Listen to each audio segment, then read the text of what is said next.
ख्वाब में एक जसद रूह के बिन बदन उनके तख्ते हुकूमत पे बैठा हुआ बेमहर बेदयानत ज़मानों की बुनियाद रखता हुआ सामने आ गया। उस शबीह जसद ने रसूल खुदा को बहुत गम दिया। उनके बाद एक ऐसा भी दौर आएगा जिसमें उनके ही तख्ते हुकूमत पे धोखा फरेब और दजल बैठ जाएगा। इस सोच से उनकी रातों की नींदें खत्म हो गई।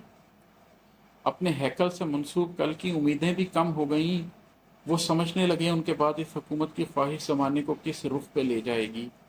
सोचने ये लगे उनके बाद इस हुकूमत का हामिल कोई भी नहीं बन सके। वो निज़ाम हुकूमत जो अल्लाह के अदल पर चल रहा है वो दज्जाल के हुक्म पर मत चले। सो उन्होंने खुदा से बहुत इल्तजा से दुआ मांग ली, मेरे रब मुझको ऐसी हुकूमत अता करके जो मेरे बाद और कोई ना हासिल करे। ये दुआ रब ताला ने मंजूर की। एक अर्ज़ मुक़द्दस की बुनियाद पर एक धोखे का सिक्का नहीं चल सके। लोहे तहरीर तकदीर में ये रकम हो गया, खौफ कम हो गया। अब यहाँ से हम दूसरे हिस्से की तरफ जाते हैं कि हज़रत सुलेमान अलैहिस्सलाम ने एक जागती रात में ये ख्वाब देखा कि उनके तख्त के ऊपर एक जस्द है, एक बेरूह का जिस्म है। और जब उसके अंदर रूह ही नहीं है, उसके अंदर रूहानियत ही नहीं है, उसके अंदर कल्ब ही नहीं है, तो वो किस किस्म की हुकूमत करेगा। इससे वो इतने ज़्यादा गम में आ गए और उनको इतना खौफ हुआ कि उन्होंने अल्लाह ताला से ख़ास तौर पर ये दुआ की कि अल्लाह तो मुझे मेरे बाद इस तरह की हुकूमत किसी को भी ना दे, ताकि किसी भी वजह से उनके वाली हुकूमत, उनके वाला इक़्तिदार कभी भी दज्जाल के पास ना आ सके।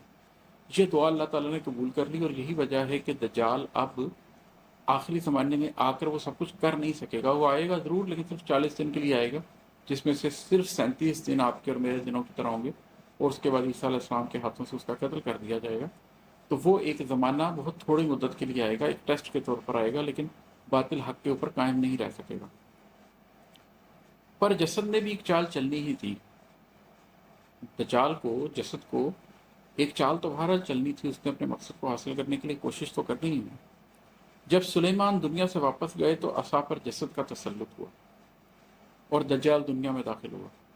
सुलेमान अलैहिस्सलाम की रहलत के बाद वही चीज़, वही रूहानियत की हामिल चीज़ दज्जाल के हाथों में चली गई।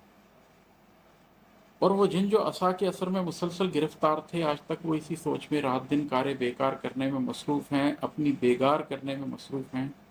आज भी वो जसद उस असा के सहारे बहुत कुछ समेटे खड़ा है, मगर अब बहुत जल्द ये राज खुलने को है। एक नूरी हकीकत का हामिल हसा एक जाली मसीहा के हाथों में घुलता चला जा रहा है, कोई दिन में घुल जाएगा। अब यहाँ पर मामला ये है कि सुलेमान अलैहिस्सलाम ने एक ख्वाब देखा। उस ख्वाब के मुताबिक उनको ये एहसास हुआ कि उनका तख्ते हुकूमत एक वक्त में दज्जाल के हाथ में चला जाएगा